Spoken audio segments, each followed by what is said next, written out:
Okay, welcome one and all to the 43rd episode of Terran Tuesdays. Really glad y'all can join us.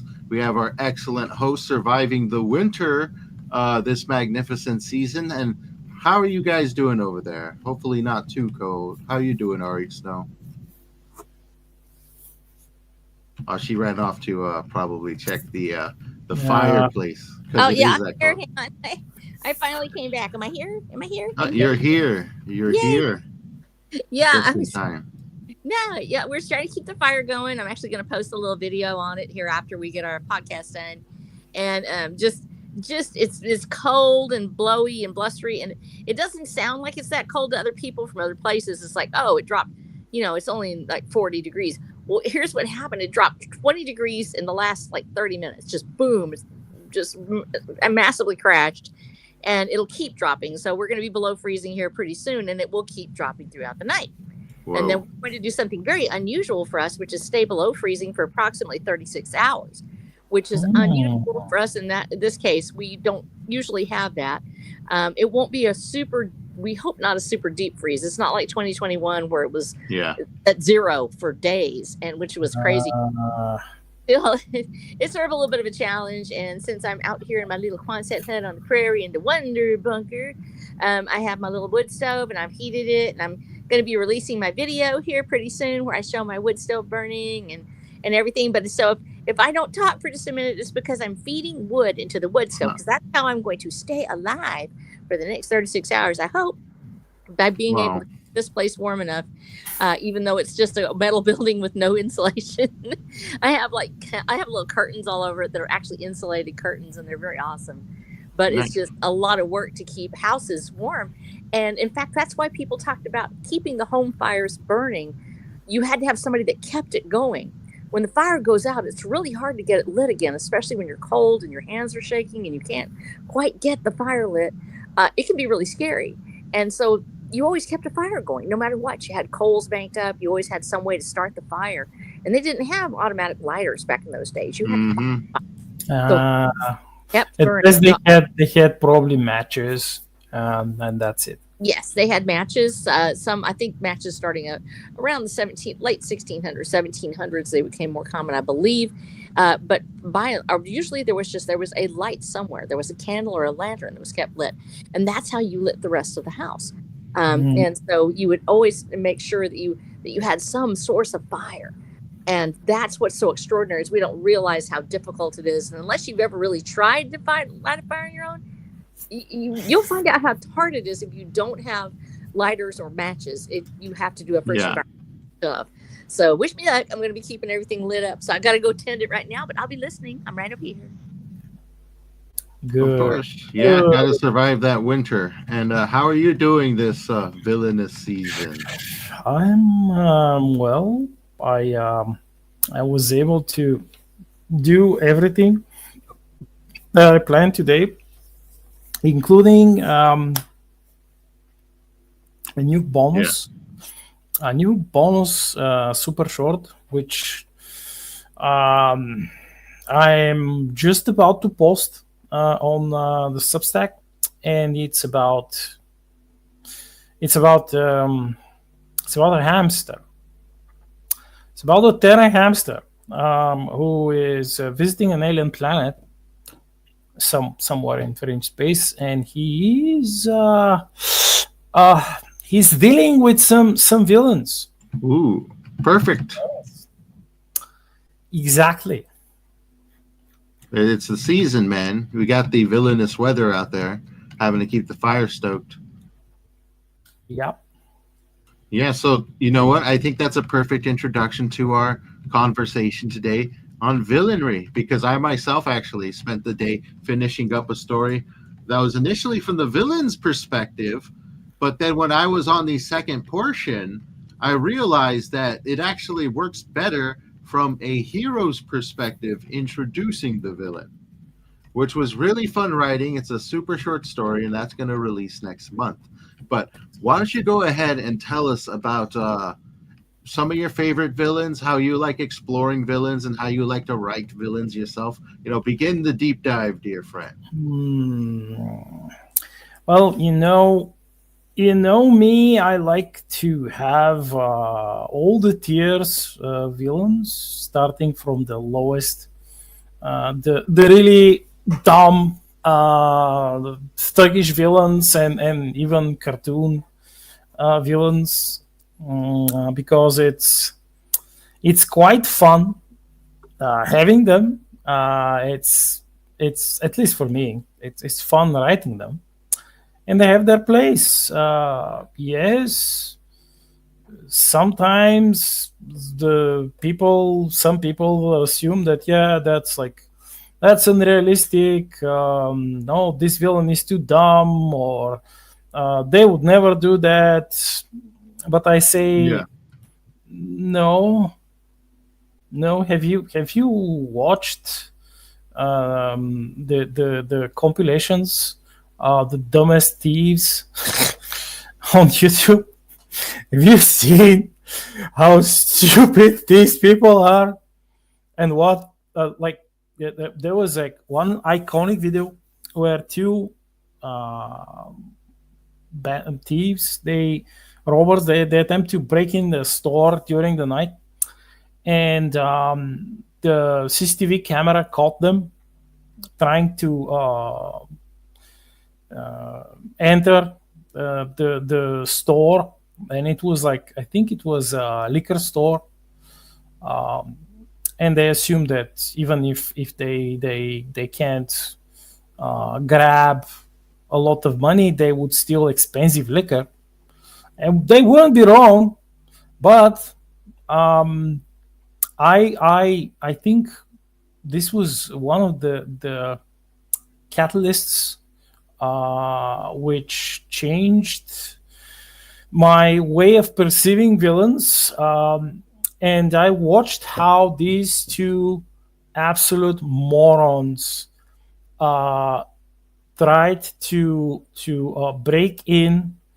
One of them threw a brick at the glass window, but it was one of the things that they never even thought about, and it was armored glass, and the brick bounced off and hit the other thug in the head, knocking him cold. Ooh.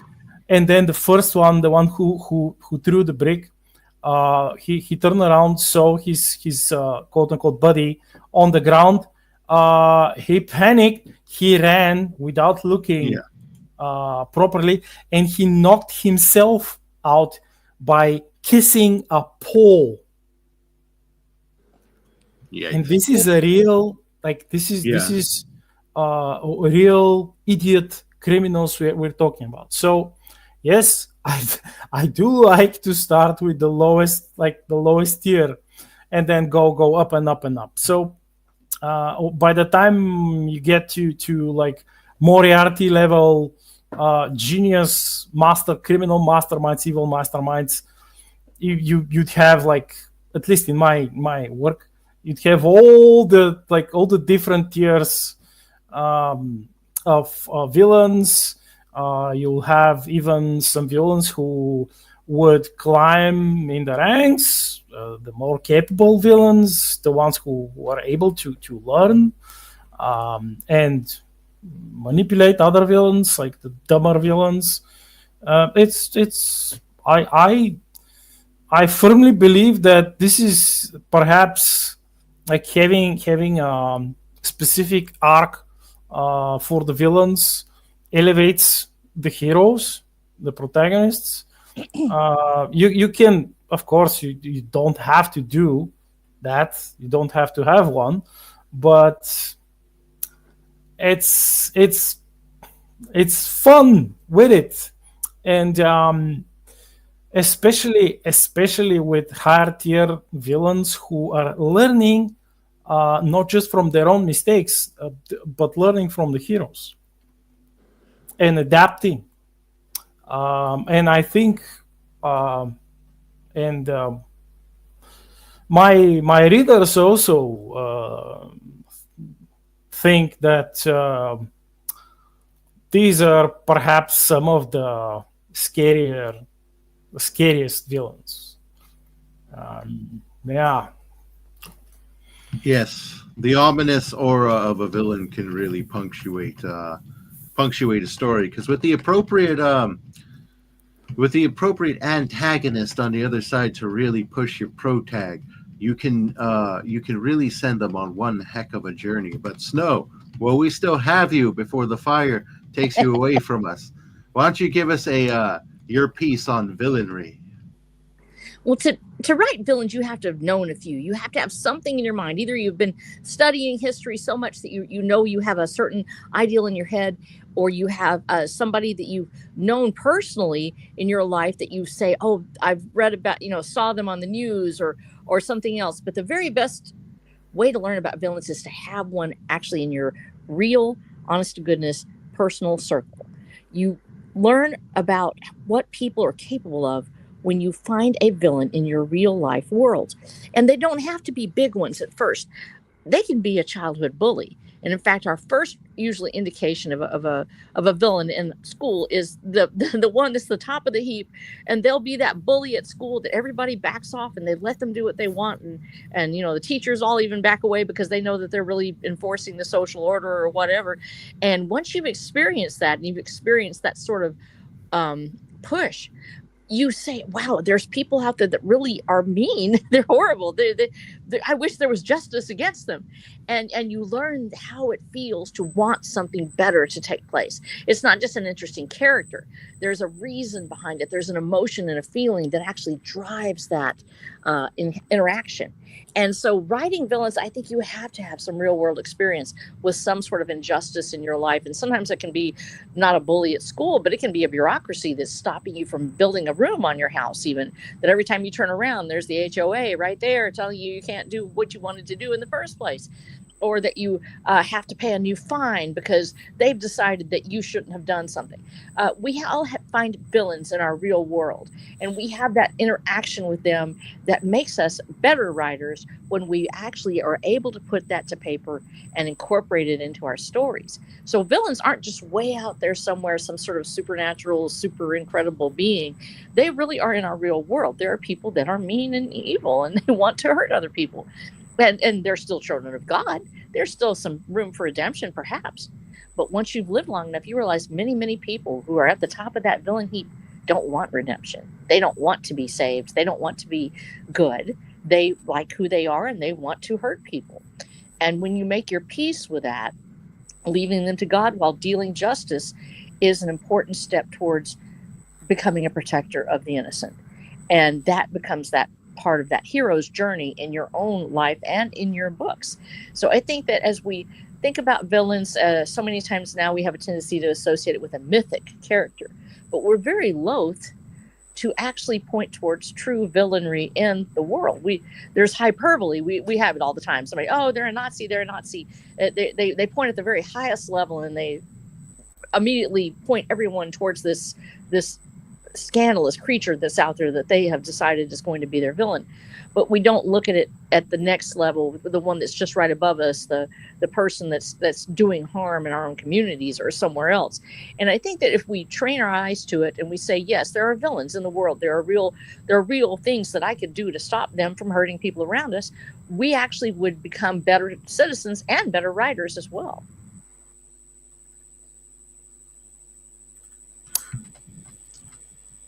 You have something to say, Black Knight? I felt like I was about to cut you off. No. Yeah, I was just smacking my lips. Huh.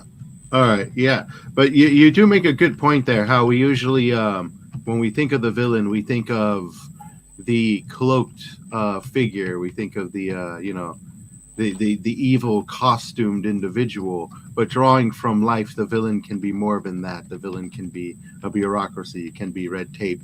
Sometimes it's not even always a person that's directly in front of you. But what I would love to hear is, what do villains look like in space, Black Knight? Because I know you've been toying a lot with that in your Star Shatter universe. Well, you have like the different environments, they command uh, adaptation and change. And let's say just how it was back in the days of settling the West, the so-called Wild West. The distances were sometimes too hard to traverse, just like that. And you had the coaches who were almost like tiny land ships on the land, and of course you had the seas, the giant expanse of the sea, with only your ship and whatever you carry and in the cargo hold, and the crew to fend off danger. And of course, you had the villains who made use of this terrain, this biome, if you will, and you had specific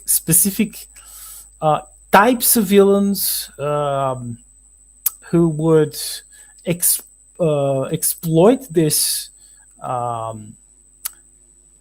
The nature, the very nature of how civilization operated back then.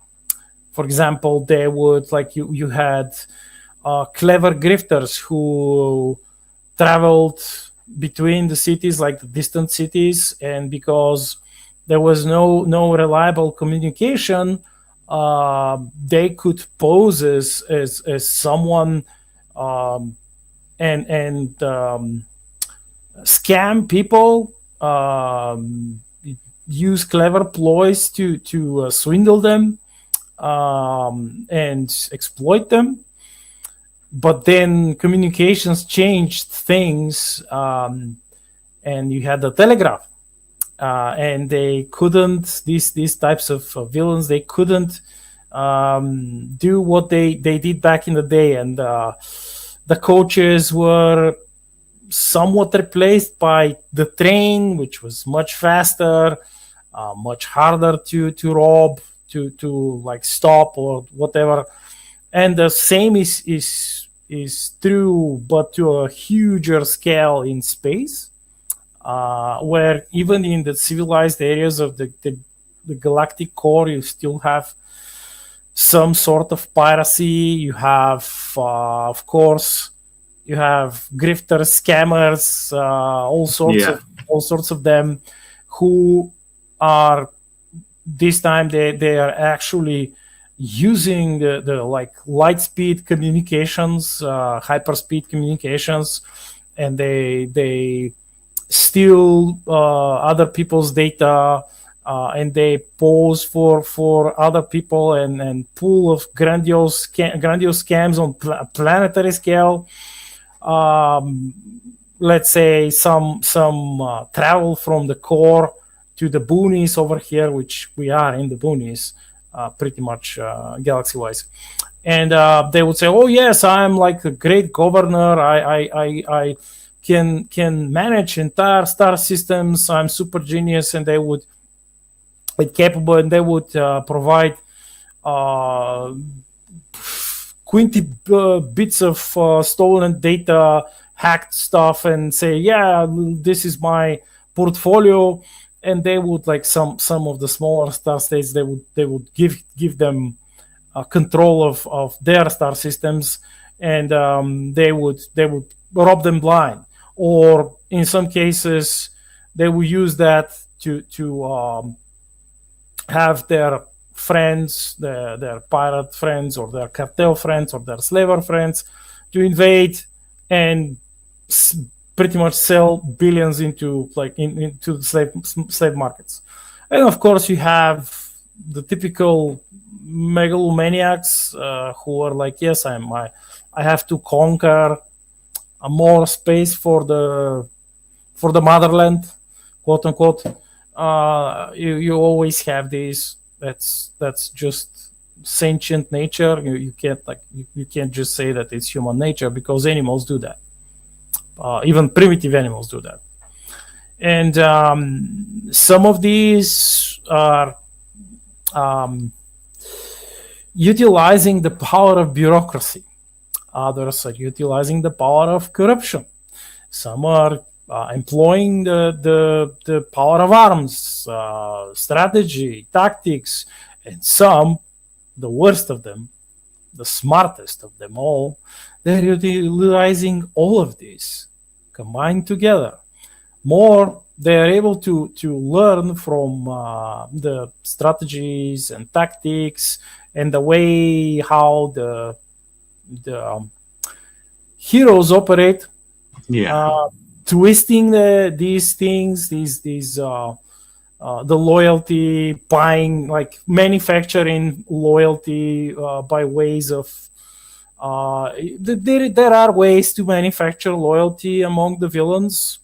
It's I refuse to accept this, like the Sith's notion of I'm going to stab everyone in the back because herder Madumism. No.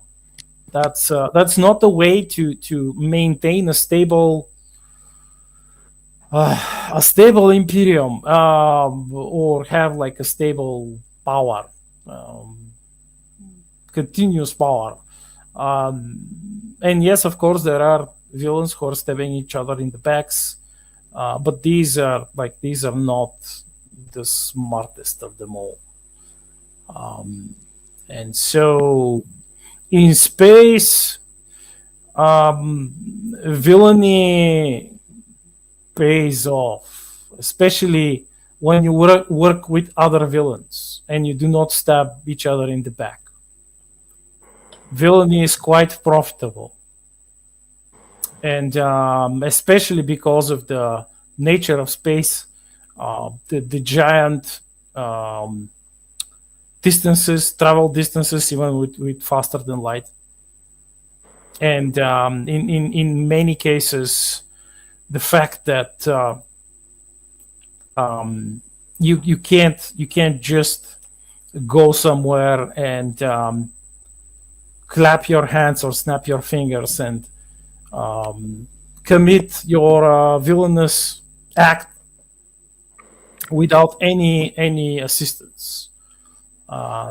That's part of it, at least. Yeah, I like how you really kind of bridge space with the Old West from inspiration, because you do have a lot of the same sort of issues there. In the Old West, it's a very rogue area, and space, I imagine, it's just as rogue. It's even roguer. Yeah, just as lawless. Yeah, and the West had plenty of villains, and also you could have villains based on cultures, so separate cultures that just could not blend or naturally warring with each other. Then you could have you'd have that villain through perception on which side for which you stand. But speaking of the West, why don't you talk about the apocalyptic West and what sort of inspires your villains and where they come from over there, Snow? Well, I'd be remiss if I didn't say that Western movies, of course, have always inspired my villains. And I love my favorite villains of all time have been from Western movies. And they're very broad. And as far as their scope, we frequently think about Westerns as having very cookie cutter type images. And they are iconic. They are an archetype to a certain extent. But when we look at the movies that inspire us the most, we see the subtlety of the villains. And a good villain there should be no doubt in your head when you get finished reading it that this is a villain. This is a person that's evil. They need to be stopped. You want to be able to know that. But the depth of this person and why they're who they are can be done in such a way that it doesn't take away from the fact that you need to eliminate this person from the basic problems that you're having in your life. We have to be able to portray this person in such a manner that they are believable, that they are interesting enough to read. They can't be just a cookie cutter. And for that image, I look primarily to the Western movies of my youth. My most hated villain of all time, I can't bear him. It's just terrible, is Bruce Dern from the Cowboys, long hair. If you haven't seen the Cowboys with John Wayne, you need to see it because it is one of the most iconic villains of all. Yes, I remember the Cowboys. Terrifying, man. Absolutely terrifying to watch this as a child, to hear all of the way he tormented these children, the way he killed the people that were with him. He hunted down little kids, and he's this terrible guy. And Bruce Dern even said afterwards, this defined his life. People hated him because not only did he torment these children, but he shot John Wayne in the back. He's everything you hate about. Typical. Yes, terrible. This is the best thing ever. I know. And then on the opposite, so we have a person that is absolutely just loathed. You can't find any redeeming value there. You hate everything about him on this. And Bruce Dern did such a fantastic job with this character that there was no way to have any other feeling but that he must be eliminated. And it's not John Wayne that does it. It's actually, I won't have a spoiler, but it's not your typical shoot 'em out and stuff. It's about people rising up to defend themselves. Then you have the opposite end of this, and it is the character from Unforgiven. And Unforgiven is another one of my favorite of all time movies, and period. But as a Western, it is stellar. It is the gritty side of it. It's not the glory side of it, where I have John Wayne and Riding into the Sunset and all the beautiful things in the John Ford or Glenn Ford movies that we had, where they were always the good guy was always great.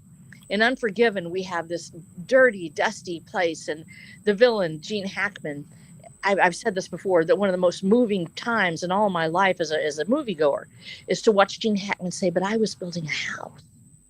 Everything you hate about him suddenly crashes and burns when you realize he was building a house, and you feel bad for him suddenly, and you still have to kill him anyway because this man is doing the wrong thing. And then Clint Eastwood has been hired to take him out.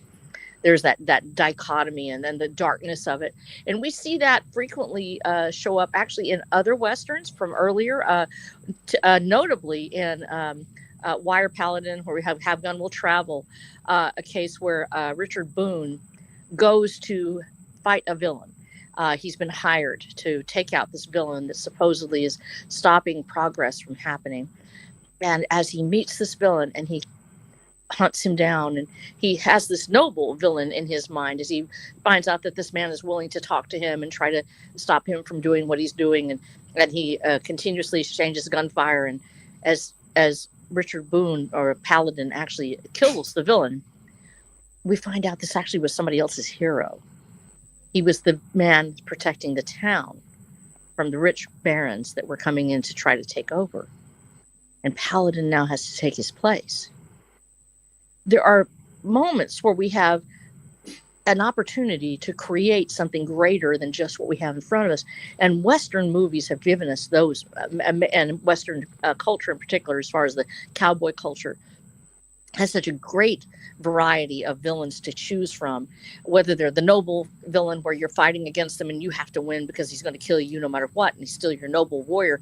That's not really necessarily a villain. It can be because they're coming after you. They're attempting to murder you, to do those things. In the case of The Last Mohican, where he goes up against another warrior and lives.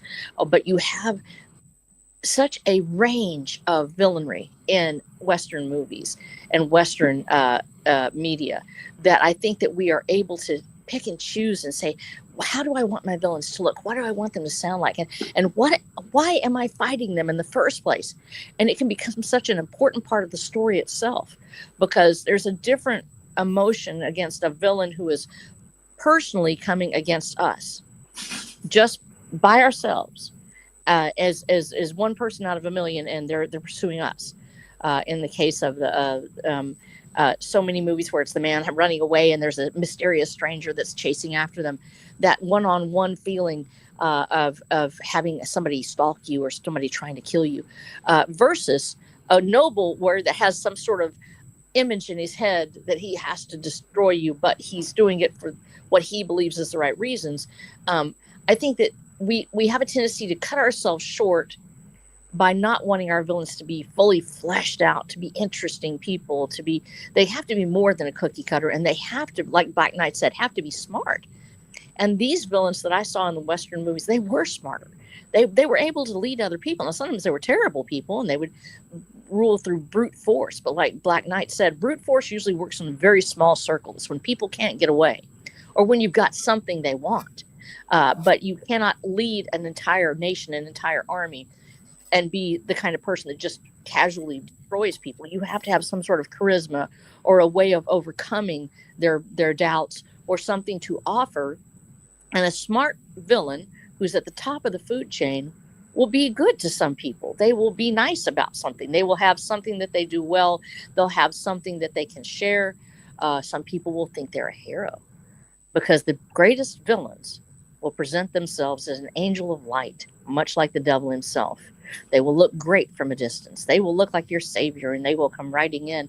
And in reality, they are there to absolutely destroy you and to take everything you love as soon as they can convince you to let them in the door. And so these villains that we write, we want them to be fully fledged. We want them to be awesome. But we also don't want to have any doubt that our heroes must fight this fight, that they have to be able to strive against this person. For some reason, it doesn't have to be black and white. It doesn't have to be, like I said, something that's just a throwaway or a cliche. But to take our characters into a story where we end up changing it at the last minute, so the villain can actually have a great story, and now he's going to get redeemed, and everybody should treat him right because he really was a victim somewhere.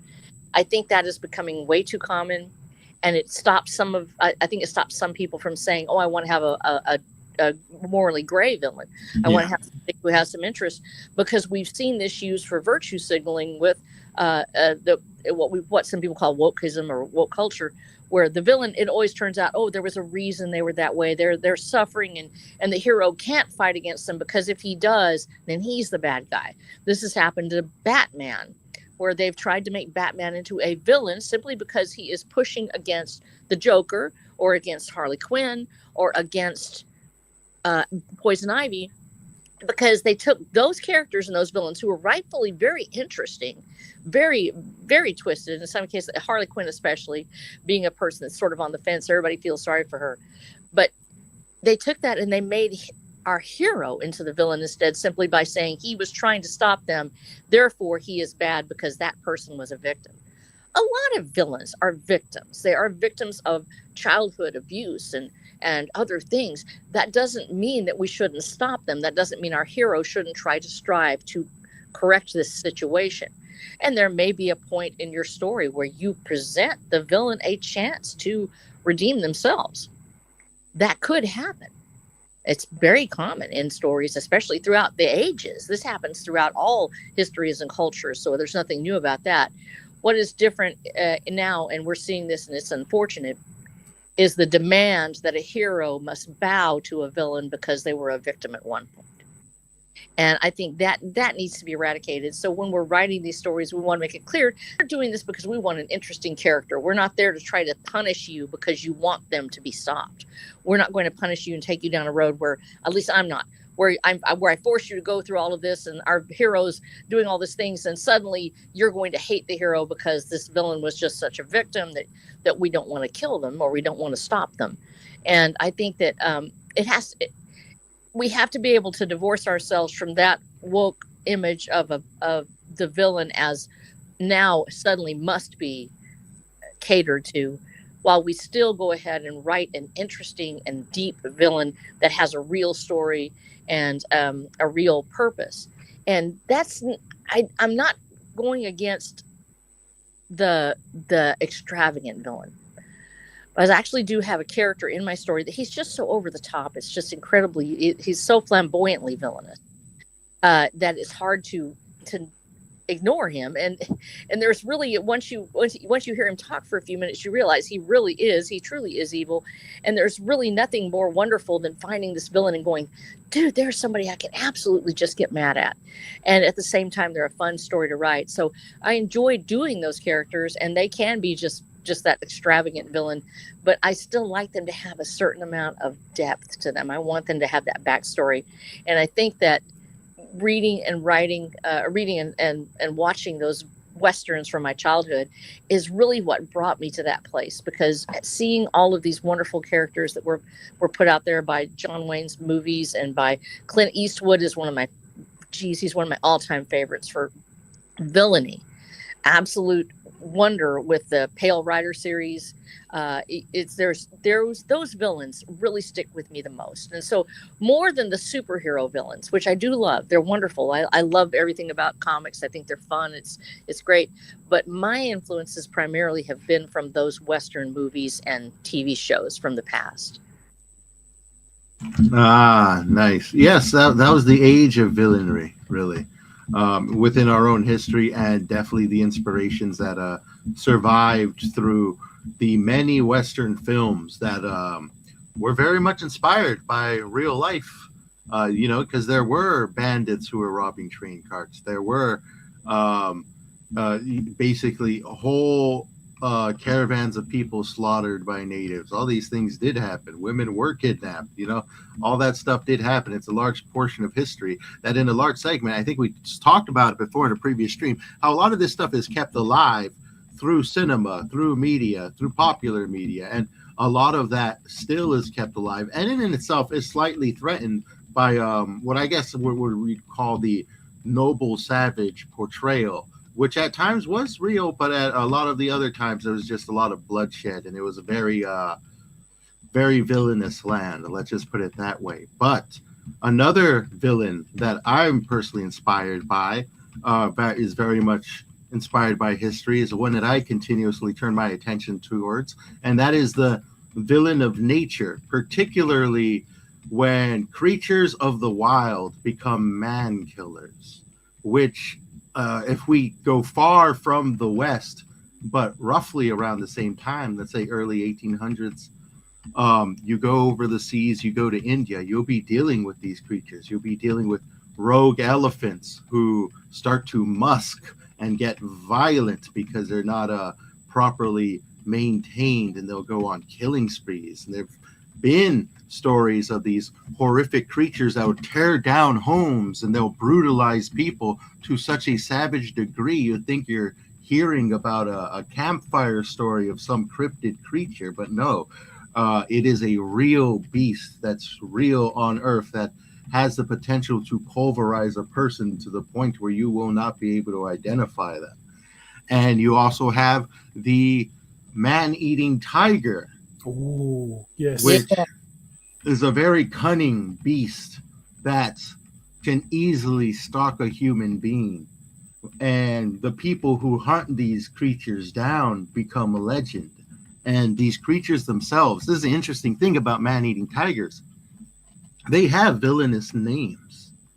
There are tigers out there that are known as the assassin of this land because of the amount of people they killed, the ogre of this territory. They'll give them these legendary names, and they're remembered years later because of the damage they have done. I believe there's one that's called, it's actually an elephant that was known as I think it was Pierre Buck's the Rogue Elephant.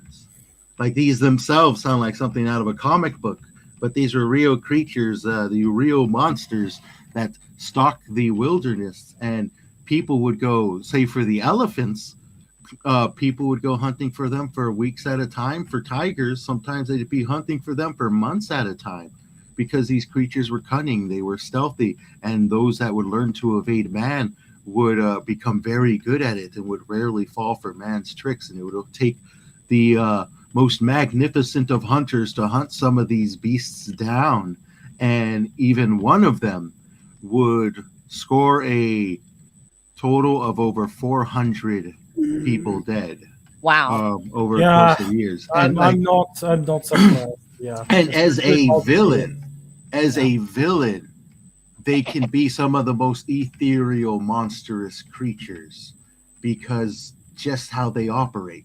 It is pure instinct. It is for the sake of survival. It is because they're hungry. It is because they're not after gold. They're not after riches. They're after food, and people are the food.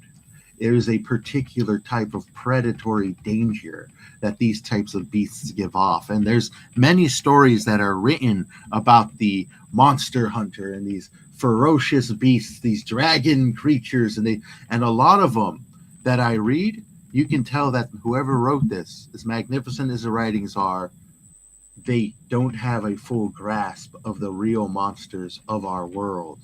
And I myself in the future would love to write one of these because I am captivated by this particular type of villain, the monsters villain, that it takes a type of hero, skilled hero, to go out there and hunt down and save the land, because that's very much what it was when these man-eaters were around. Whole villages would refuse to leave their homes throughout all hours of the day because they'd be afraid of this beast that could be lurking anywhere and just nab somebody. And there are terrible stories of how these creatures just take somebody out. Sometimes it can be vicious. One moment a person's there, the next they're not. You have no idea what happened to them till like a day later you find their body somewhere out in the brush, just completely butchered by these creatures. It's a different type of villain, but it's definitely one that's inspired by our own world. I love that because one of the things I was thinking of the other day, there's a good example of this in Jack London's stories, Call of the Wild and White Fang. And there are two different sides of the coin on these. But when we talked about virtue signaling with villains, and suddenly because they're a victim, you can't move against it anymore. Yeah. You can't do anything. Wolves are incredible creatures. And let me say this right now, amazing creatures. And they have an incredible, rich tribal life that they have in the pack. They're so fascinating, and so many of them have become great companions to people. At the same time, there are packs of wolves that actually have gone out and destroyed trail riders that would come up and attack beasts, attack horses, attack cattle. And that doesn't, the fact that they're doing something that's villainous doesn't negate the fact that, hey, they're a great animal on their own. But when they start creating such a place where that people can't exist, somebody has to do something. And of course, someone out there will say, well, people shouldn't be there. People shouldn't live there. But people do exist on this earth. We walk the earth. We are an animal just like any other animal. And so that villainy seesaw that we have, where you sort of you're balancing, you're going to choose a side. Some people root for the wolves, and in some stories, the wolves win, no matter what. And they're still doing wolf things. They are going to they hunt in a pack for a reason. They eat livestock for a reason, because it's a four-legged ungulate, and that's what they love to eat. Deer, they hunt the deer. They hunt the elk. And yes, when you take out all the wolves, you get a problem, because then the deer become the villains, because they will come and eat everything to the ground. So in all of these stories, we have a tendency to pull back now because we don't want to say, oh, an animal was the villain. But it's still part of the world. It's still part of our lives. And you're right, to be in a village and to have a jaguar hunting people from outside. There's a fabulous YouTube video out there to see where the jaguar is actually outside the hut of a YouTuber. And he's in the hut listening to this jaguar growling and pacing and tearing at the walls because it wants to kill the people inside. And that terror and that absolute wonder, it can be explored. I don't think that we need to feel bad about the fact that we say, okay, maybe we're going to root for the human here. Now, there's other stories. You can write it from the other way, where we've seen that over and over again. Bambi, where the hunter is the villain. The people are the villain, and the deer is the actual hero. And they, that story has been told a lot. But we sort of started shying away from, oh, well, there's an animal that might be doing things that people would consider villainous. Writing villains and reading villains requires us to choose a side. We have to choose who we're going to support. And sometimes the villain is just so terrible that people are going to immediately, choose your hero. There's other times that it can be quite complex, to where people fall in love with the villains. They fall in love with the people that are supposedly the bad guy, because they're just so much fun to read, or because they did have something traumatic, and you find your audience kind of starting to root for them. And it can be kind of tough at that point. And I think that we want to make sure that when we're writing, that we're fully aware that we can create a character that's just so interesting that people don't want this character to die off. And I've actually had that happen. I had it happen in Watch for the Dam, Transmutation, Texas, where I have a woman named Judge Leona. And Judge Leona is a very powerful woman. She's 6'3". She's very masculine in her ways. Still a beautiful woman, but what they used to call a handsome woman. She's tall. She's strong. She's obviously overridden with this testosterone, and she's become this hulking sort of a creature. Beautiful green eyes and glistening skin, but she's a terrifying woman. She's literally this huge woman with a 44 Magnum, and she is going to kill the Watcher's grandmother. But because she was so fascinating and so much fun to write, she was so much fun to write. I loved how she talked. I wanted to pour into her this absolute disdain, and at the same time that she's a judge. She's a person who sends people to jail. She does things because she believes that there has to be an order in the world, and the order is hers, and she will enforce it. And because I wrote this character, I had one of my readers, and I love him dearly, absolutely fall in love with this character. And he wanted her to live. He wanted her to be there in the next book. And I was like, dude, because I can't give a spoiler on the air, but when you write that well, if you write it where your villains are so awesome that somebody might actually fall in love with it, consider it a blessing. And at the same time, be prepared for somebody to go, but I wanted them back. I want them to be there. And it can be kind of tough because that evil or that person that's so rigid and so authoritarian can still be a very interesting character and a very interesting human being. And I think it's sort of a double-edged sword when we write somebody like that. Yeah, that's I have the same experience with the recurring villains in the Star Shattered series, especially the main ones. They have their own villainous journey. That was the thing which I decided from the very beginning, that they will not be.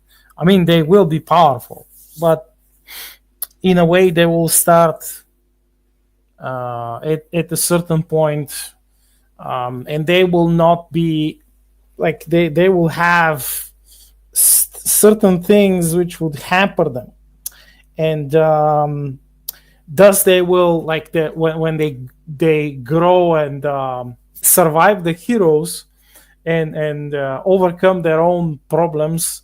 It's much better, and especially since this is, like, a big series, and ideally the readers will notice pretty quickly that these villains, they are not just disposable villains. They will come back, and it's some like the main villain, Lord Tomasa, who is quite genius. And in the beginning he has some of the assumptions and perceptions of his arrogant people's culture, the Tazaran civilization, because they are not just ingrained in all of them, but they have lived them. It's rarely someone who is like, it rarely comes someone who could outsmart them, outwit them, outfight them, and thus they see themselves rightfully as the ultimate conquerors. And when he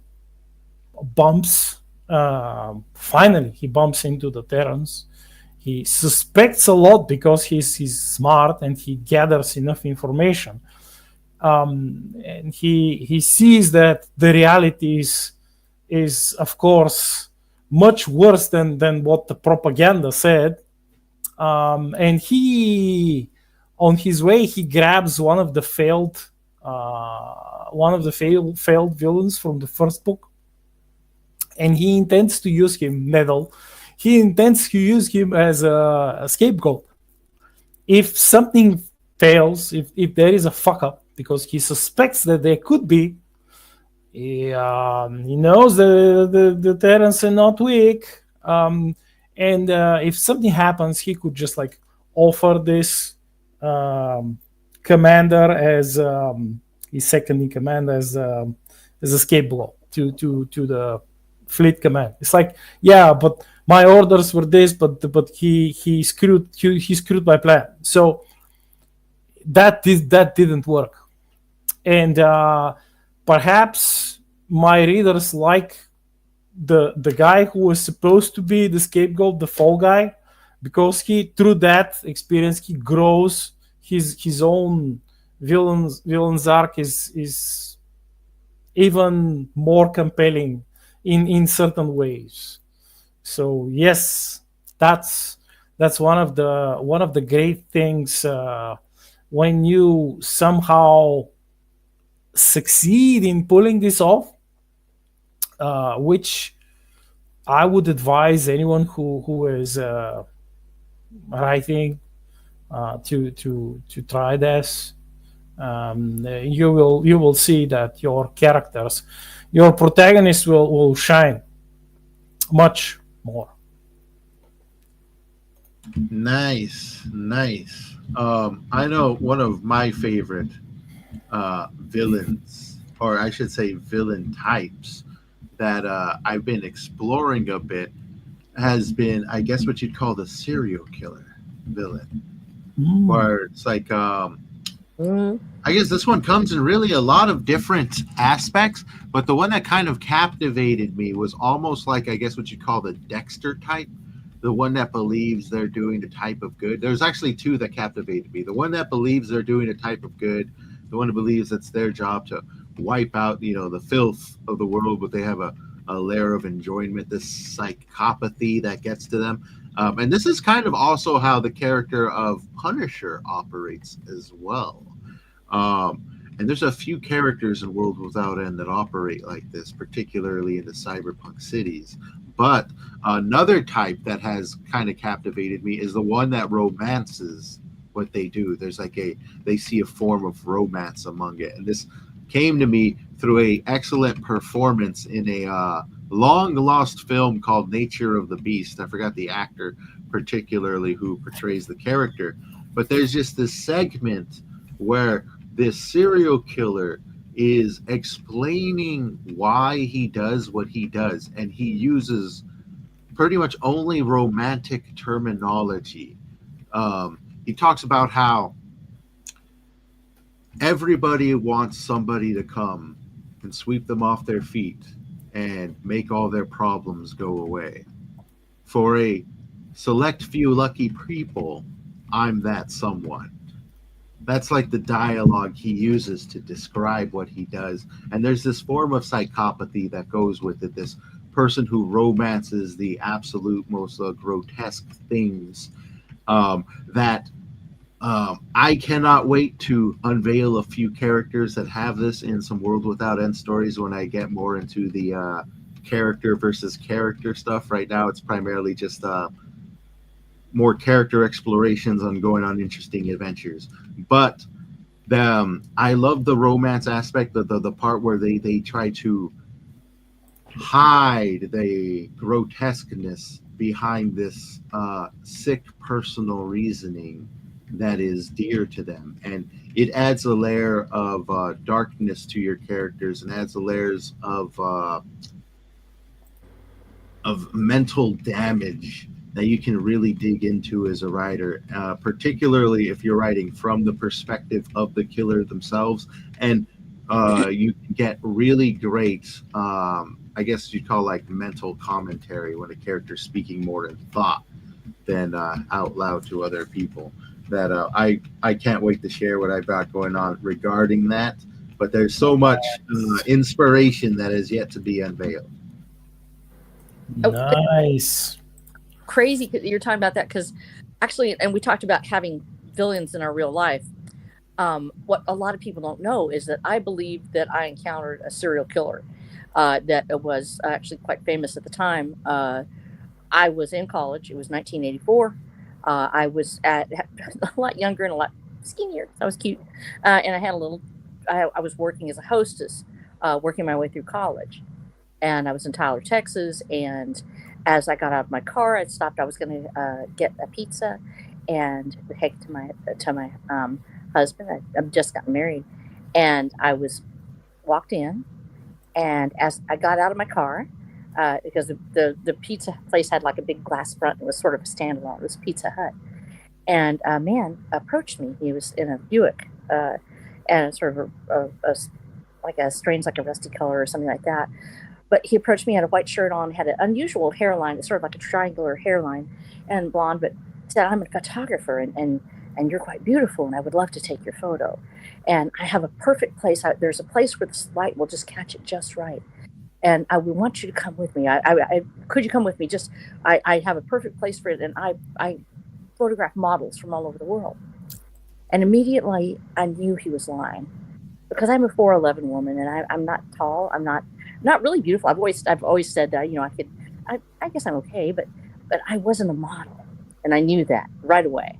And so I said, "There's something wrong here. There's something very wrong." He kept trying to insist, "Come with me. Just come with me. I will take a photo. I will give you the proofs." And this is 1984. You just didn't get photos made. You had to go somewhere to do it. And he started to come after me, and I was a little concerned. He was, dressed professionally, had on khakis and a white shirt, but there was something wrong. And I backed up, and I actually ran into the Pizza Hut and told him, I said, I need to call somebody. I need a phone, because this man is coming after me. And he got in the car and drove away. I told my mother about it when I got to the house, because I decided I needed to say something about it and how unusual it was. It just really spooked me. There was something wrong. And she, said, "Well, maybe, did he touch you? Did anything happen?" I was like, "No, he just sort of, came after me." And she said, "Well, there's really not anything to report. A dude talked to you. What are you going to say?" Later on, that night, we get a story on the air about a woman being murdered in Beaumont, Texas.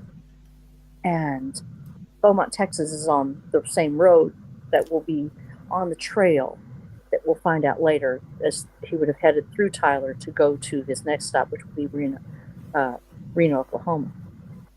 And it turns out it was probably a man that my mother showed me the picture in the newspaper, because we didn't have the internet then. We had TV.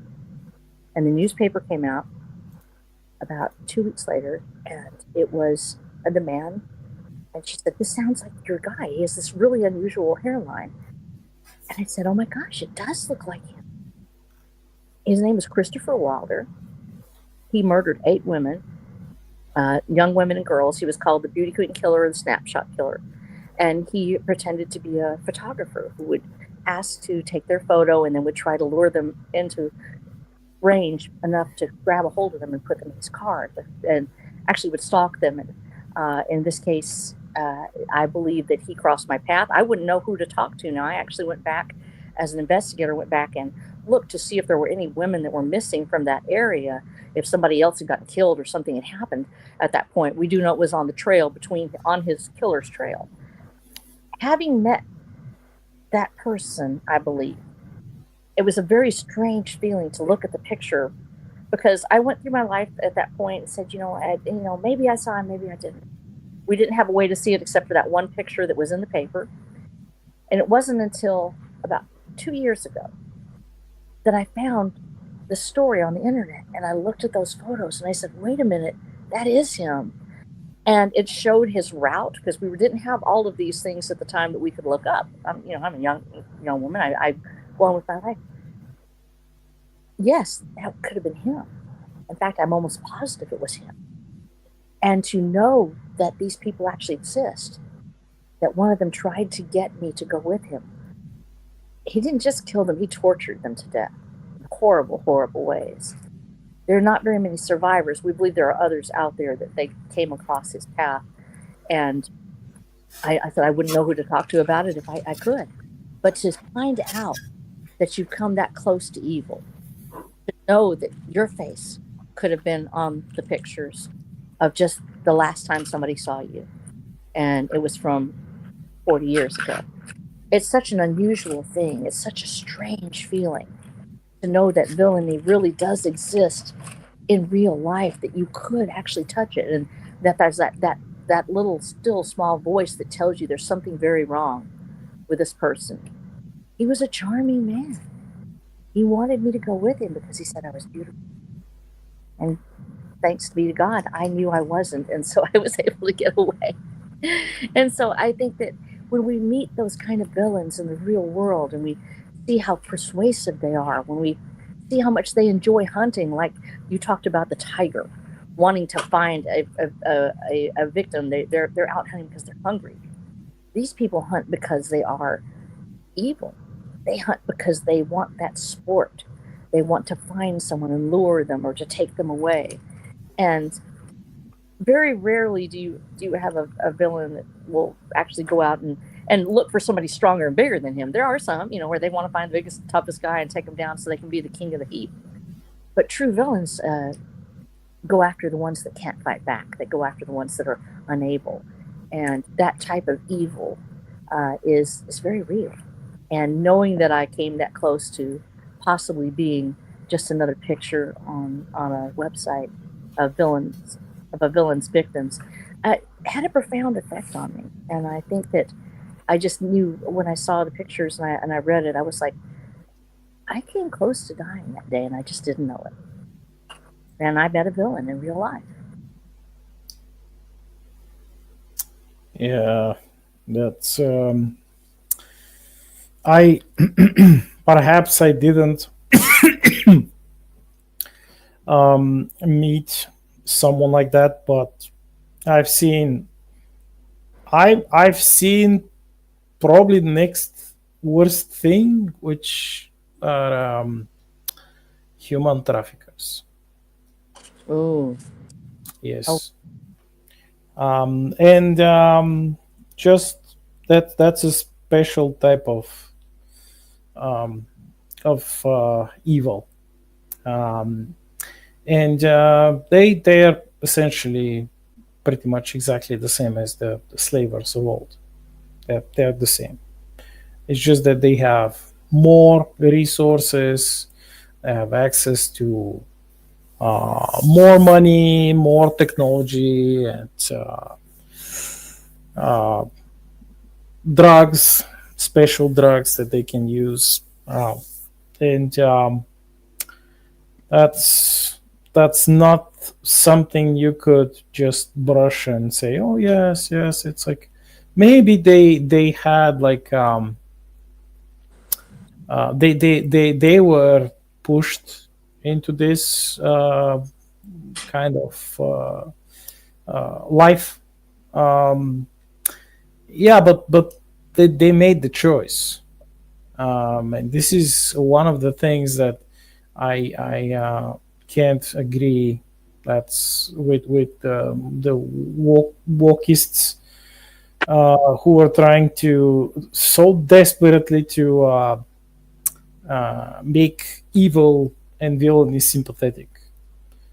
Yes, you certainly have probably even some rapists and murderers who had been themselves they had suffered through some experience, some bad stuff, but they made the choice, and they kept making the choice with every murder and every rape and every human kidnapped and sold.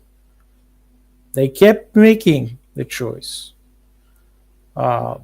That's undeniable. You can't like, doesn't matter what kind of mental gymnastics you do, and perhaps those are the most irredeemable villains, to me at least.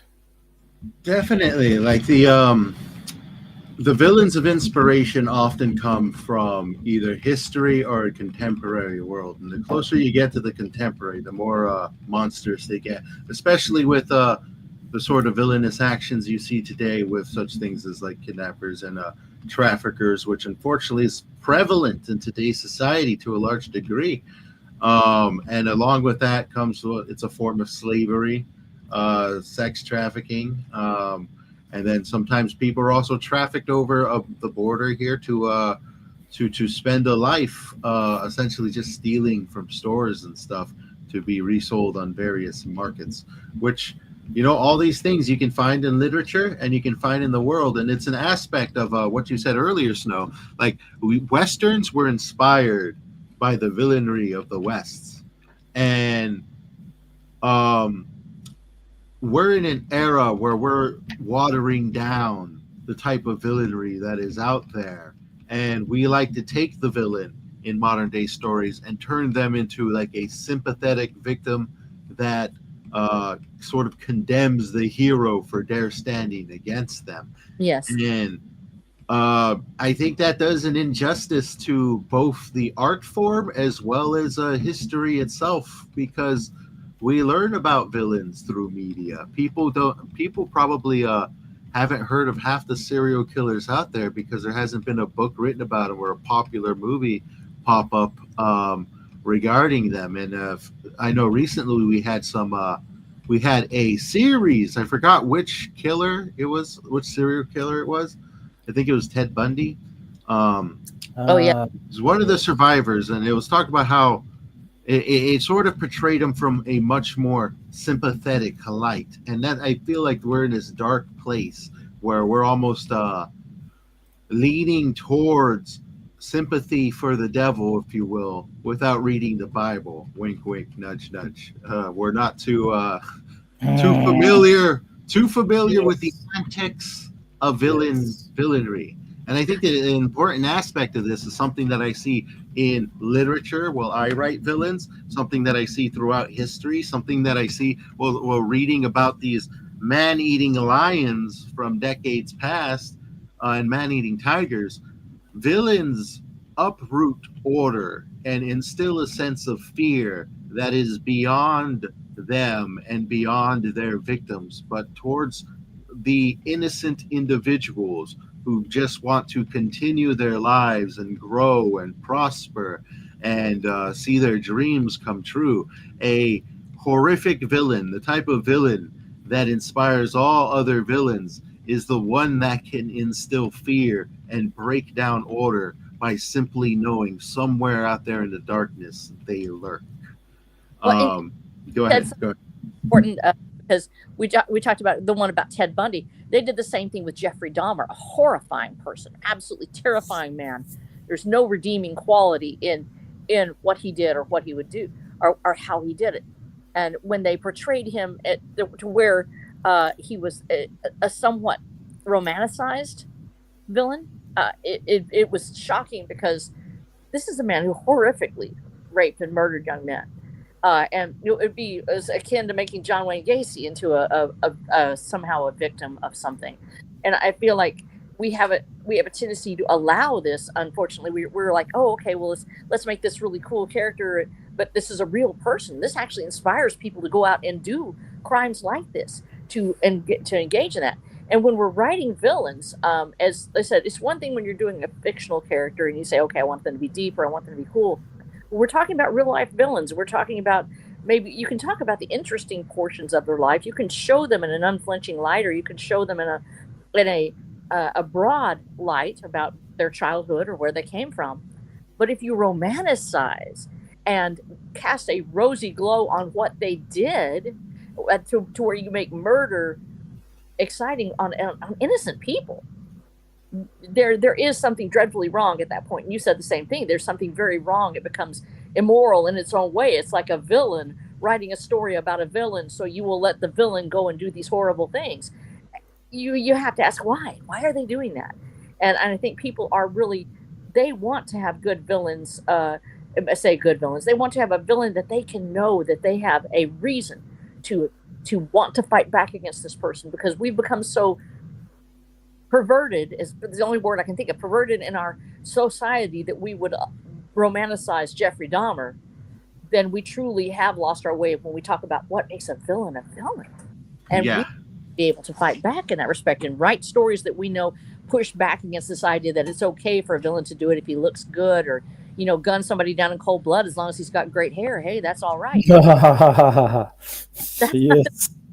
They can have great hair. That's cool. The hero's still going to have to take them out anyway. Yeah. And I think an aspect of that is living in a culture where the sins of the villain are not necessarily condemned like they used to be. Shame isn't shame anymore, so to say. You know, what's good is no longer good, and what's bad is no longer bad. Yeah, it's it, how can I put it? I mean, certainly one of the things that uh, is often said that certain villain may be a hero in the eyes of others, and especially when I mentioned these two villains, Lord Tomasa and Nettle, they for sure they are um, heroes in the eyes of their fellow Tazarans, and not just their own people, most of their own people, but other evil, other villains as well, because they inspire them. They inspire them in a way that it's not just like they're teaching them new ways to perform villainous acts, that is just that, or different villainy, different ways. But they inspire them in a way that they can fight, they can actually hold their own against stronger stronger heroes, because in the past, as you know, in most stories, the normal quote unquote villains, they can do pretty much everything they want, like when they are facing the regular people, and that's certain in real life.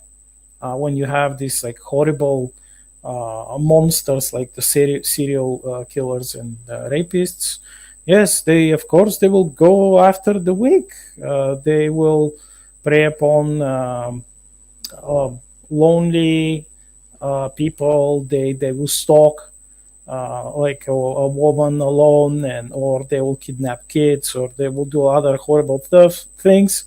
But when they bump into someone like, let's say, a well-trained detective, or someone from the military, let's say someone from the SEALs, like a special ops soldier, then they're fucked. They're almost assuredly fucked, and you can. That's not something we can fantasize about, because it happens. It had happened. It happens, and it will happen. The day before, I read that uh, the Mexican government, I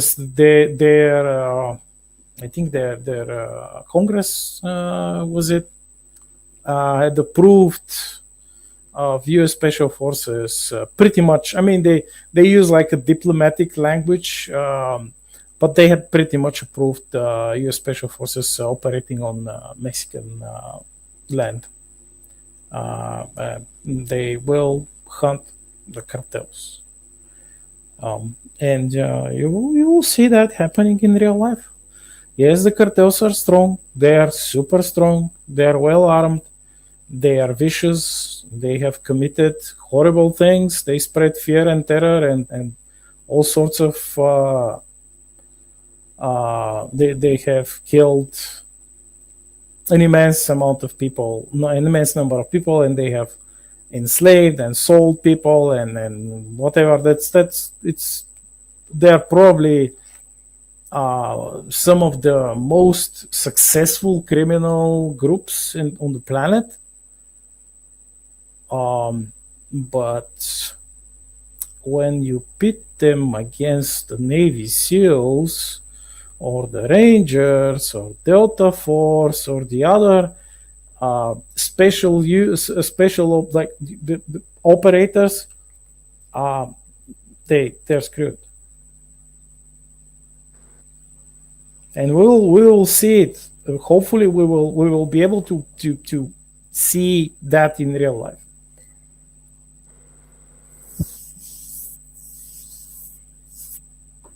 That's definitely been sort of the villain at the gates sort of scenario where the nation of order sort of slowly lets them feed like a cancer in society. It grows stronger.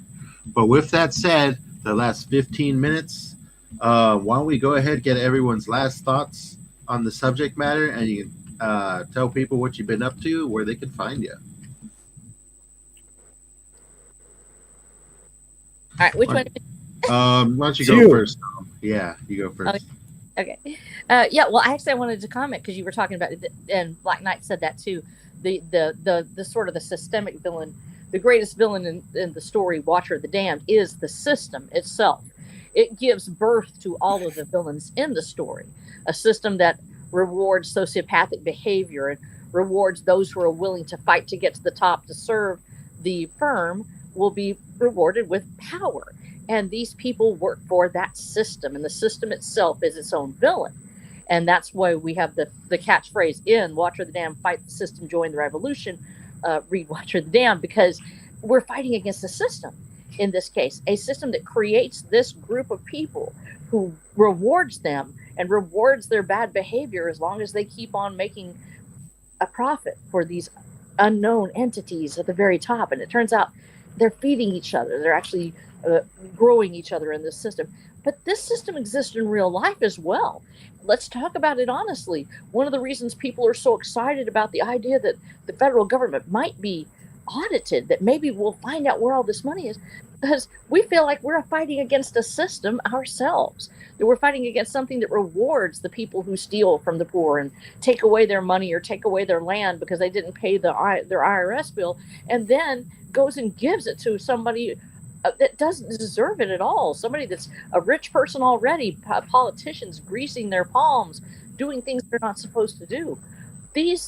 As we go from the very lowest level of the villains, people that are just in our personal circle that make our life living hell, to the very top of creating systems of government or forms of oppression that actually crush entire nations or worlds, you have the ability to have this huge range of what does it mean to be a villain, and how could it be that something could produce something good and at the same time make life so miserable for certain people. I think that when we're writing these villains, whether we're writing the personal villain or the huge systemic villain that's an army of people or a government or a group that's shadowy and nefarious in a fantasy story somewhere, giving them life and exploring the villains in our own world is how we are going to make those villains better, how we're going to write them better. We're going to make them interesting to people and make them where it's more than just a trope. It becomes a method for them to learn how to face the villains in their own lives as well, and maybe come away with something of a sense of not just rebellion, but of noble morality in rebellion, the ability to fight for the rights of people who are innocent, who don't deserve to be treated this way by villains, whether it's ourselves or somebody else in our circle. And I love the fact that I've been able to write about it, and you can find me at watcherofthedamned.com, where I've written a 9-book series where the Watcher, in addition to all of our villains that we have out there, they all work for this shadowy system of government. And they have to take down not just the villains, but the system that creates them as well in our post-apocalyptic Texas sci-fi Western romance. So if you want to read something like that, if you think you'd be interested in pursuing life, liberty, and the pursuit of happiness with our mutant cowboys and rebel clones, then tune into watcherofthedamned.com or find me at flow.page/rhsnow. That's flow.page/rhsnow. And you have one more day to get your copy of Transmutation Texas for free at the Big Base book sale. If you go up now, you'll find nice. Free, or 99 cents for the start of the second series, which is Trail of Travail. And so I'd love to have you read it. If you think you'd be interested, go up and see what you think, and drop me a line on X if you think that you liked it, and let me know what you thought about it. And I love all of you. I love my readers and love everybody out there in chat. Thank you so much for letting us be on here today. And the physical books are rather affordable too. I think they're only like $10 yes. each, which is pretty good. That's a decent price. I did that for a reason. I have neighbors that I know what they make. I know, and we're out here in rural community, and There's a lot of folks that I love very much that don't make a whole lot of money. I priced them so I knew that my neighbors and my friends and family could buy them. And I wanted to make it to where they were affordable. And no, I'm not going to make a whole lot of money off of it, but I have sold quite a bit of physical media. And Nice. I've always been very happy with the fact that when people buy a physical book, it's forever. Your Kindle, you're just borrowing it. It's awesome that the Kindle book is free, and it's awesome if you love it. But I would strongly encourage you, whenever you have books available to you, buy them. It makes all the difference in the world, because when the internet goes down or somebody decides they don't want you reading that book anymore, you might not have access to it. But a physical book is forever. That is true. I do make a habit. If I really like a book, an audio book, I'll definitely get a physical copy. In fact, I talked to you guys earlier about hunting down a physical copy of a book where I had to essentially get a get a scanned version of the very first edition, so that way I can get all the appropriate art that's referenced within the material. And that I had to literally order it from a shop all the way in India and wait like 40 something days for it to arrive by mail. And that was because they had to scan it, scan the book once it was ordered, and they had to check every page by hand to make sure everything looked good. And then they had to ship it all the way from India to the Colorado desert. Yeah, so that's what had to happen. But, some of these forms of media are just so worth getting. And I myself was looking at your collection of written materials, and you got some good stuff there. I'm going to have to pick up once I'm done devouring a few of the books I've got going on now. But with that said, Black Knight, what's some of your final thoughts? Where can people find you? What are you working on? Well, as you know, like I mentioned earlier, there's the if you have specific tiers of villains and have this real life interaction between them, and in their own criminal world and not so criminal looking world, you won't go wrong. It's my the feedback that I have that I get from my readers tells me that they definitely like this approach. It's quite like an old school approach, but as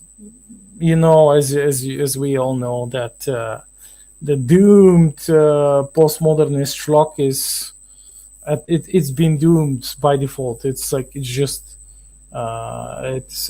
born dead. So at a certain point, all of these layered, well-paced, and full of depth things will come back. They are already coming back. They're just not coming back in full force. And so, please, if you have the time to develop them, by time I mean page space, do it. Invest in your readers' satisfaction. They will love you for it. Get a well written villain, and not just one, but a number of them from different types of villains. Yes, don't be afraid to have like a really dumb villain or a cartoon, the so-called cartoon bad guy. Have them, but they should all of them have a place, time to shine, and a voice, and that just adds to the symphony of the entire story that you're writing. As to what I've been doing, I just now posted a brand new short story for Terrence Tuesday. That was my promised boon that I mentioned yesterday. I was going to publish,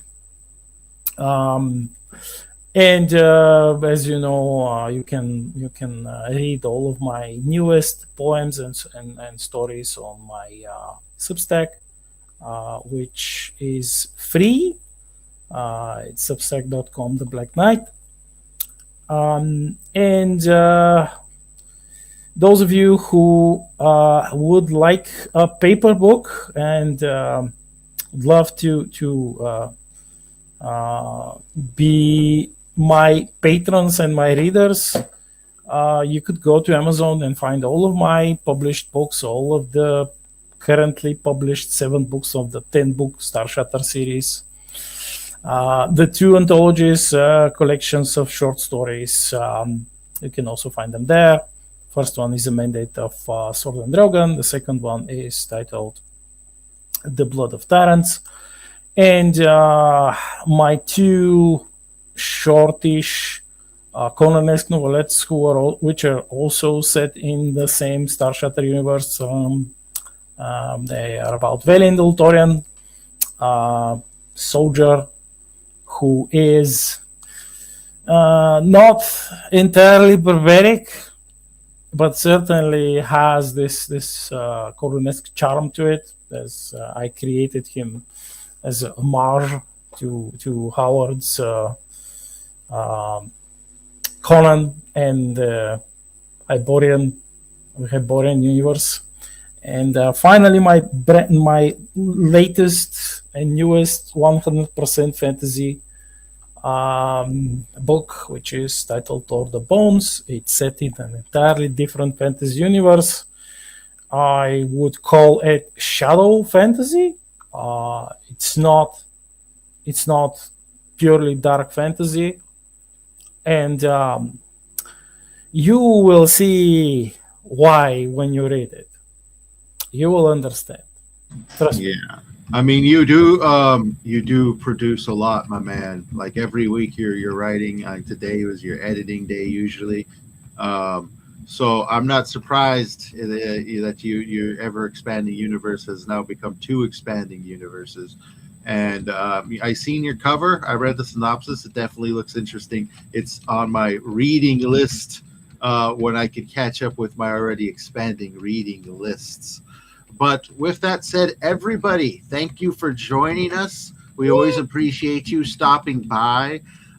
Please, if you're watching this on a replay, leave a comment. Let us know what you like for us to discuss, and give us a thumbs up if you enjoyed the show. Let us know what you enjoyed.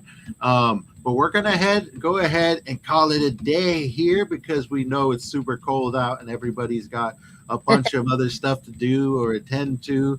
And we respect your time. So thank you so much for joining us today. We are out of here. Have a good one, everybody. Bye-bye.